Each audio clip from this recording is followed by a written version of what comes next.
Au début de l'histoire, il est dit qu'à l'apogée de l'Empire romain, ils avaient étendu leur territoire du désert africain au nord de l'Angleterre. Déjà à cette époque, le César romain régnait sur un quart du monde. Au cours de l'hiver 180 après Jutsé, la campagne de 12 ans contre les tribus barbares de Germanie touchait à sa fin. Il ne leur restait plus que le dernier bastion à percer pour remporter la victoire.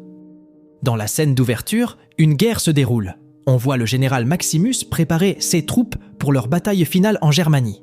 Peu de temps après, un cheval court vers la horde en portant un cadavre sur son dos. C'est le signe que les barbares refusent de se soumettre à l'Empire romain. Maximus fait signe à ses hommes de se préparer à la guerre. Et alors que les barbares avancent, Maximus donne le signal et la guerre commence.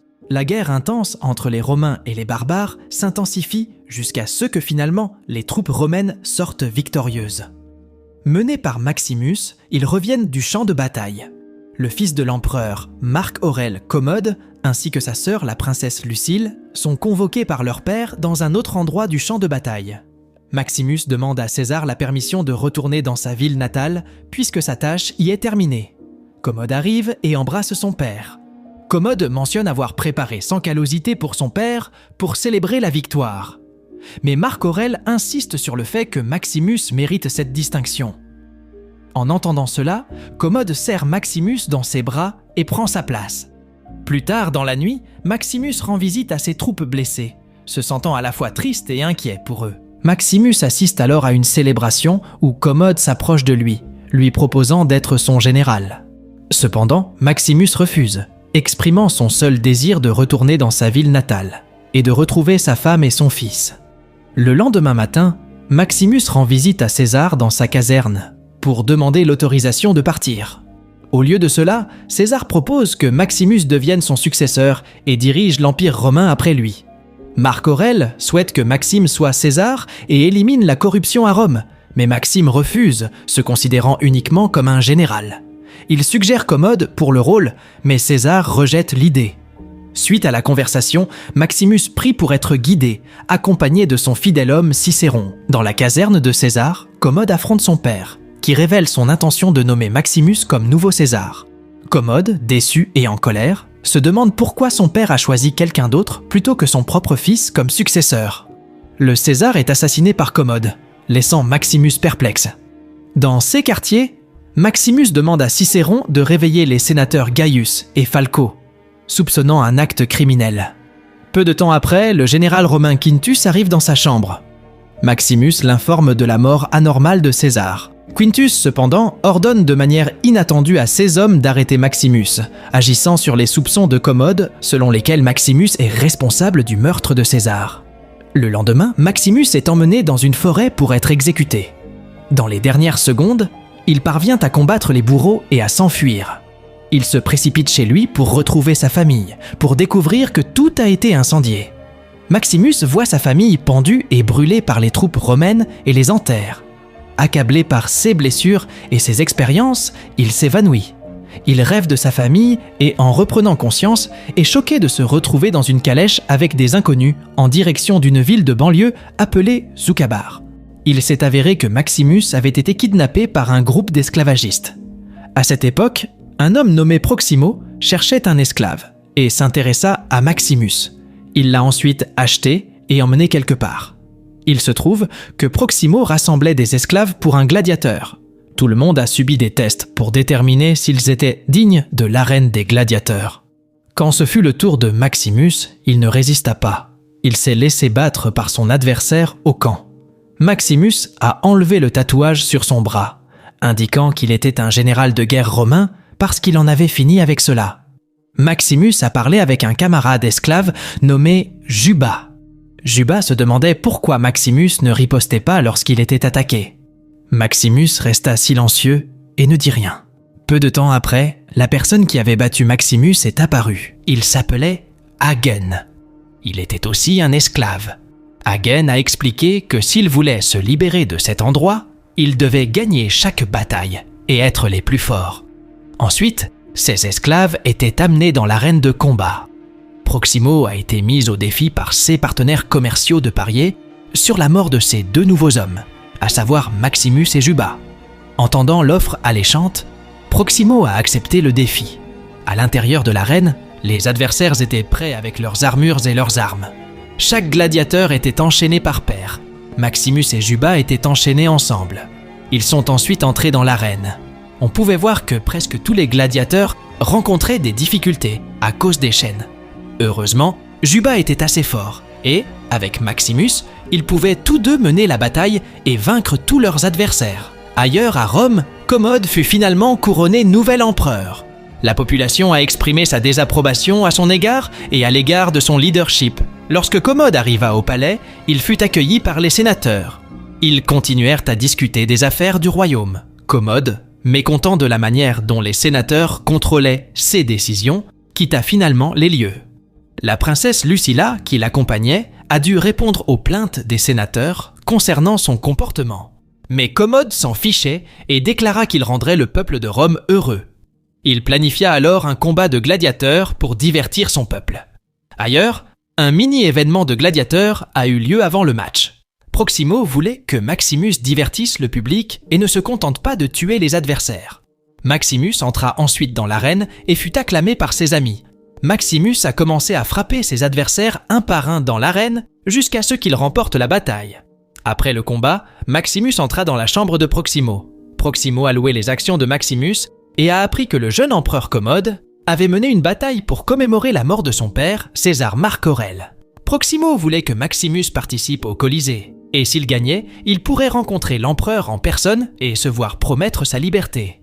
Maximus a accepté de participer au Colisée, avec l'intention de se venger de la mort de sa famille.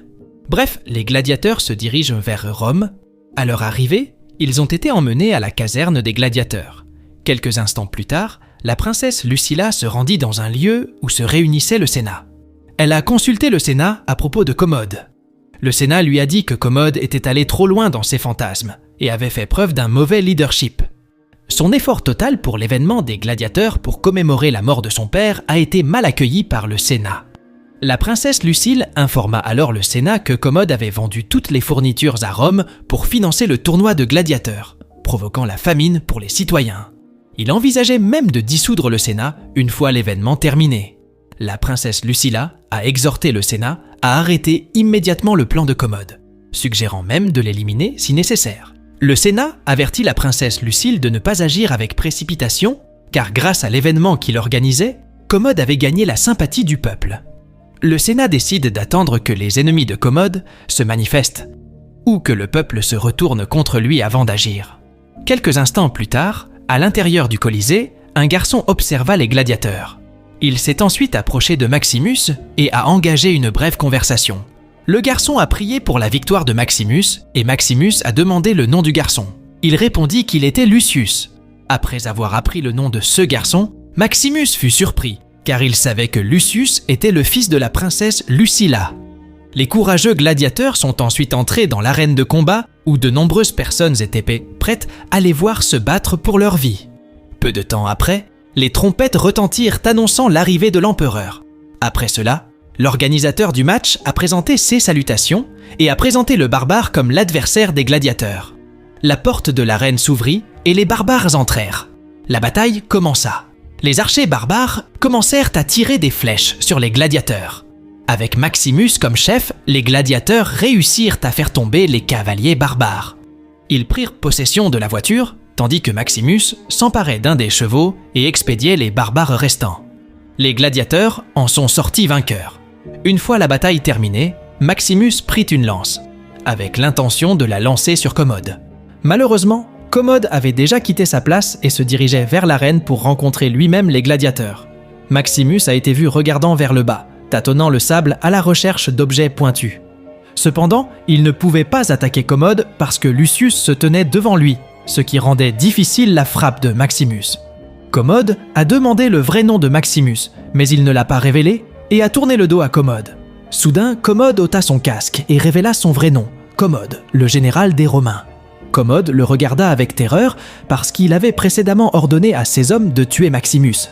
Mais d'une manière ou d'une autre, il apparut juste devant lui. En colère, Commode ordonna à ses hommes de se préparer à tuer Maximus. Les spectateurs ont crié, demandant que Maximus soit épargné. Craignant de perdre la sympathie du peuple, Commode laissa Maximus vivre et quitta le Colisée. Les gardes ont amené Maximus dans une pièce. À l'intérieur, la princesse Lucilla l'attendait. Maximus, toujours irrité par la mort de sa famille, l'a accusée d'implication, mais elle n'a pas été impliquée. Elle aussi était profondément bouleversée par la mort de son défunt père, César Marc Aurèle. Vivant dans une peur constante, elle a vu une lueur d'espoir en Maximus le jour où il a gagné dans l'arène des gladiateurs. Le lendemain, Commode prévoyait d'exécuter 2 de ses hommes qui, selon lui, l'avaient trahi en fournissant un faux rapport de décès, révélant que Maximus était toujours en vie. C'étaient les hommes de Canta. Selon Cantas, les 2 étaient fidèles à l'empereur, mais Commode s'en fichait. Il a insisté pour les exécuter sans pitié. À l'heure du déjeuner, Maximus hésitait à manger, craignant que la nourriture ne soit empoisonnée. Hagen est alors venu et a essayé la nourriture. Soudain, il eut l'air blessé en se tenant le cou, mais cela s'est avéré être une blague. Ils ont tous ri ensemble au Colisée. La prochaine bataille était sur le point de commencer. L'ancien serviteur de Maximus, Cicéron, était présent et regardait le match. Cette fois, Maximus affronta Tigre de Gaule, le plus grand gladiateur et pilier de l'empereur. Maximus entra dans l'arène et Tigris se prépara pour le match. Cette fois, Commode a ajouté 4 tigres à l'arène de combat. Maximus a failli être mordu par les tigres à plusieurs reprises, notamment quand l'un d'entre eux a réussi à lui mordre le bras. Heureusement, Maximus a tué le tigre et blessé simultanément la jambe de Tigris, assurant ainsi la victoire. Une fois de plus, le public a encouragé Maximus à tuer Tigris.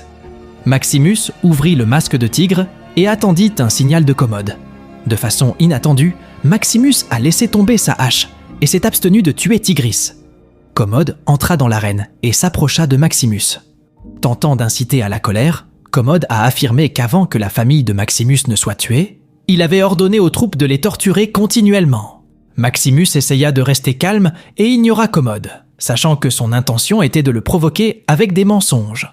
Lorsque Maximus quitta l'arène, il rencontra Cicéron, qui lui remit une statue de prière. Maximus lui chargea de dire à ses hommes que leur général est vivant et de se préparer dans sa chambre. Maximus, accompagné de Juba, ne pouvait retenir ses larmes en priant et en embrassant la statue offerte par Cicéron. Le lendemain, dans la caserne des gladiateurs, Maximus rencontra Cicéron. Il lui a posé des questions sur ses soldats après les avoir quittés et s'est enquis de leur état de préparation au combat. Cicéron a déclaré qu'ils étaient toujours prêts à se battre aux côtés de leur chef. Maximus a demandé à Cicéron de transmettre un message à la princesse Lucilla, déclarant qu'il était prêt à la rencontrer ainsi que le sénateur. Comme le souhaitait la princesse Lucilla, dans une cachette, Maximus, la princesse Lucilla et le sénateur Gracchus se sont finalement rencontrés. Il prévoyait de détrôner Commode une fois sa mission terminée. Il quitterait Rome, laissant le sort de l'Empire entre les mains des sénateurs. Le sénateur a demandé 2 jours pour libérer Maximus. Le lendemain, le sénateur Gracchus demanda à l'un de ses hommes d'apporter de l'argent pour libérer Maximus. Mais malheureusement, Proximo vit les troupes royales prêter attention à eux. La mission a échoué. Ailleurs, les troupes royales sont venues voir le sénateur Gracchus et l'ont emmené. Dans le palais, la princesse Lucilla fut surprise de voir la plupart des sénateurs rassemblés. Lorsqu'elle entra dans sa chambre, Commode était déjà là. Il a exprimé ses soupçons à l'égard du sénateur Gracchus parce qu'il avait provoqué les autres sénateurs. Il a déclaré qu'il prendrait des mesures pour le faire taire. Cette nuit-là, la princesse Lucilla vint rencontrer Maximus. Elle a dit à Maximus que le sénateur Gracchus avait été arrêté et que Commodus soupçonnait que quelqu'un envisageait de le détrôner. Elle a insisté sur le fait qu'ils devaient exécuter leur plan ce soir-là, quoi qu'il arrive. Dans le palais, Lucius a été vu en train de pratiquer un combat à l'épée avec Commode, lorsqu'il a accidentellement mentionné que Maximus était un héros. Entendre cela a mis Commode en colère, et il a demandé à savoir qui le lui avait dit. Lorsque la princesse Lucilla revint au palais, elle chercha Lucius partout, pour le trouver avec Commode. Commode réalisa que la princesse Lucilla avait un plan pour le faire tomber de son trône. Il ordonna ensuite à ses troupes d'arrêter Maximus et de tuer tous les sénateurs en mettant des serpents dans leur lit pendant leur sommeil. Pendant ce temps, Maximus se préparait à accomplir sa mission. Mais à l'extérieur, les troupes romaines avaient encerclé la caserne, déversant de l'essence et mettant le feu à tout. Proximo a ensuite donné à Maximus les clés de toutes les cellules des gladiateurs. Maximus a demandé à Juba de libérer tous les gladiateurs. De manière inattendue, Tous les gladiateurs étaient prêts à aider Maximus à combattre les troupes, même si leur vie était en jeu. Les troupes royales finirent par pénétrer dans la caserne et la bataille était inévitable. Maximus a emprunté un passage secret pour sortir du bâtiment sans se faire remarquer. Ailleurs, les troupes trouvèrent Proximo et le tuèrent. Hagen a également connu sa fin, tué par une flèche. Lorsque Maximus atteignit l'extérieur, il aperçut Cicéron de loin. En s'approchant, il s'avéra que Cicéron était déjà attaché à un arbre et pendu à mort, les flèches des troupes royales le transperçant. C'était un piège. Maximus fut finalement capturé dans le palais. Commode a menacé la princesse Lucilla de tuer Lucius si elle intervenait à nouveau. Au Colisée, Maximus a été vu enchaîné. Commode prévoyait de le défier dans un combat à l'épée dans l'arène. Avant le combat, Commode a rencontré Maximus, enchaîné, impuissant, et l'a soudainement poignardé avec un couteau empoisonné. Maxime et Commode entrèrent finalement dans l'arène de bataille escortés par plusieurs troupes romaines. Dirigées par Quintus, les troupes formaient un cercle où Commode et Maximus combattaient au milieu. Le combat commença. Maximus, affecté par le poison du couteau précédent, n'avait plus sa force habituelle. Le combat fut intense et Maximus réussit à désarmer Commode. Craignant la défaite, Commode demanda une épée aux troupes autour de lui. De manière inattendue, Quintus a ordonné à ses troupes de ne pas donner d'épée à Commode. Pendant ce temps, Maximus laissa tomber sa propre épée et commença à avoir des hallucinations. Voyant cette opportunité, Commode sortit un petit couteau et attaqua Maximus. Cependant, grâce à son talent, Maximus a renversé la situation. Il a vaincu Commode et l'a poignardé avec le couteau qu'il tenait à la main. Commode mourut finalement. Les spectateurs se turent à la vue du décès de leur César. Après avoir tué Commode, Maximus ordonna à Quintus de libérer tous ceux qui combattaient à ses côtés et donna le pouvoir au sénateur Gracchus de réorganiser le système gouvernemental romain. Maximus tomba alors. La princesse Lucilla s'est approchée de Maximus mourant et l'a tenu dans ses bras. Avec des larmes et des adieux, Maximus mourut finalement. La princesse Lucilla a ordonné aux troupes de donner à Maximus des funérailles dignes. Tout le monde s'est approché pour porter le corps sans vie de Maximus afin de lui faire le salut final. Après avoir été témoin du voyage, des sacrifices et du triomphe ultime de Maximus face à l'adversité, quel a été, selon vous, le moment le plus déterminant de son histoire? Partagez vos pensées et vos réflexions dans les commentaires ci-dessous. N'oubliez pas de vous abonner pour des histoires plus captivantes, chaque jour rendant votre journée un peu plus divertissante.